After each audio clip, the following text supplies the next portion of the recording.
বেনামাজির দান কবুল হবে? আমরা দেখেছি অসংখ্য বেনামাজি মসজিদ মাদ্রাসায় দান করে এবং পরবর্তী সময়ে সে যদি নামাজি হয় তার এই দান তার আমল নামায় বসবে। বেনামাজিদেরকে আল্লাহ হেদায়েত দান করেন, তাদের হেদায়েত কামনা করি। বেনামাজি সম্পর্কে ওলামাদের ইখতিলাফ রয়েছে, একটু আগে কিন্তু আলোচনা করলাম, ইখতিলাফের দিকে ইঙ্গিত করিনি, যদিও আমার বিস্তারিত আলোচনাগুলিতে সব আছে বিষয়গুলি।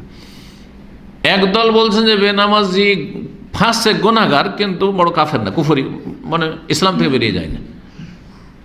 আর আরেক দল বলছেন উলামায়ে কেরাম যে বেনামাজি এত বড় অপরাধ করলো যে ইসলাম থেকে বেরিয়ে গেল। তো যাদের কাছে বেনামাজি ইসলাম থেকে বেরিয়ে গেল, যে ব্যক্তি ইসলাম থেকে বেরিয়ে গেছে, তার এই দান কবুল হয়ে আখেরাতে পরকালে কিছু পাবে না, যদি তওবা করে ফিরে না আসে। দুনিয়ায় পাবে। কেন দুনিয়ায় পাবে বলবো? আচ্ছা, অমুসলিম দান করলে পাবে না?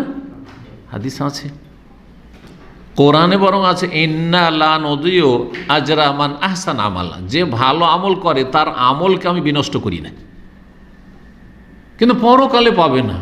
এই জন্য অমুসলিম যদি দান খায়রাত করে, জনকল্যাণমূলক কাজ করে, অনেক ভালো কাজ করে, অনেক ভালো মানুষ আছে, এইরকমই মুসলিম সমাজে অনেক নাস্তিক আছে, মুনাফিক আছে, বেদিন আছে, একবার ইসলাম ভঙ্গ করে, কুফরিতে রয়েছে, কিন্তু অনেক হয়তো কল্যাণমূলক কাজ করে।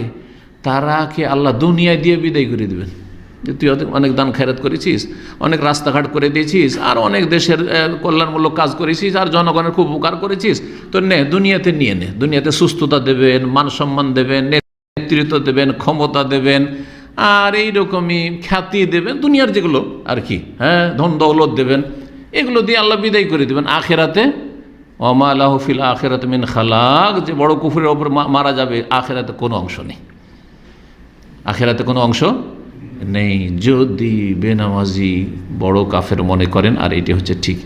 কিন্তু যারা বলছে বেনামাজি ফাসেক, তো যেমন চোর যদি দান করে, চোরের দান কবুল হবে না? মদখোর দান করে, দান কবুল হবে না? হবে।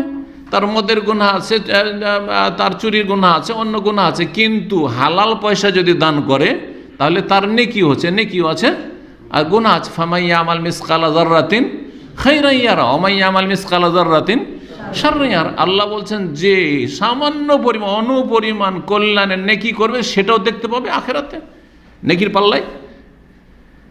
আর যে ওয়া মাইয়া আমাল মিসকালা যাররাতিন শাররান, যে মন্দ কাজ করবে, গুনাহ করবে, সেটাও দেখতে পাবে, আর সেটাও দেখতে পাবে। তোর গুনাহ আর নেকি জমা হচ্ছে, গুনাহ আর নেকি জমা হচ্ছে। বেনামাজি কে আল্লাহ হেদায়েত দান করুন এবং তাদের নেকিগুলি যেন কাজে লাগে আখিরাতে, এটাই তাদের জন্য কামনা করব। আল্লাহ আমাদের সকলকে দিনের ওপর রাখেন। এখন মুসলিম সমাজে কয়জন নামাজি আছে? যদি বলেন যে বেনামাজির এক পয়সা নেব না, তাহলে গ্রামের জনকল্যাণমূলক কোনো কাজ মসজিদে হয়তো করতে পারছেন না, হ্যাঁ, মাদ্রাসাতে করতেই পারছেন না, হ্যাঁ, তাই না, বোর্ডিং চালাতে পারছেন না, ছাত্রদের খরচ খরচা জুড়াতে পারছেন না, বেতন শিক্ষক জুড়াতে পারছেন না, বলছে শুধু নামাজের কাছে নেব বেতন। তাহলে ওই মাদ্রাসা, একটা মাদ্রাসা যদি রাখেন ইমাম, ওর বেতনই চালাতে পারছেন না। তাহলে এই রকম অবস্থায় নিতে হবে এবং তাদের জন্য হেদায়েতের দোয়া করতে হবে। আর আল্লাহ রাব্বুল আলামিন তাদের যেন হেদায়েত দান করুন। আর যদি হেদায়েত না হয় তাহলে অমুসলিমের দান নেওয়া যেমন জায়েজ, তেমনি তাদেরও দান নিলেন, আর তারা দুনিয়াতে পাবে, আখেরাতে পাবে না, দুনিয়াতে পাবে, আখেরাতে পাবে না।